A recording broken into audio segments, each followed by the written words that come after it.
साहिली इलाकों के मकीनों को महफूज मुकामात पर कायम कैंपों में मुंतकिल करने का सिलसिला जारी है।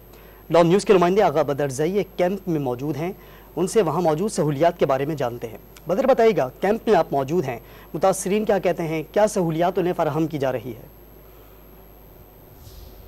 जी बिल्कुल, समुद्री तूफान बिपर जो है कि मुमकिन खतरे के पेश नज़र इंतजामिया की जानिब से जो साहिली इलाके थे वहाँ से मकीनों को मुख्तलिफ मकामात पर कायम किए गए रिलीफ कैंपों में मुंतकिल कर दिया गया है। मैं इस वक्त मौजूद हूँ एक रिलीफ कैंप में। इस वक्त मेरे साथ मुतासिर मौजूद है। आइए उनसे जानते हैं कि उनका इस हवाले से क्या कहना है। जी, क्या मसला है आपके साथ? निज़ाम की जानिब से खाना वगैरह दिया जा रहा है? जी बिल्कुल, खाना चावल आ रहे हैं और पानी भी सही है। और एक हमें मसाइल है जो 700-800 मुसाफिरीन है और उसमें से कुछ बुज़ुर्ग भी है, कुछ मरीज़ भी है। उनों के लिए कोई सादा खाना या ये सहूलत मैसर नहीं है। और कम से कम ना 100 के करीब छोटे बच्चे हैं जो खाना खाने वाले हैं और उसके साथ दूध भी पीने वाले हैं।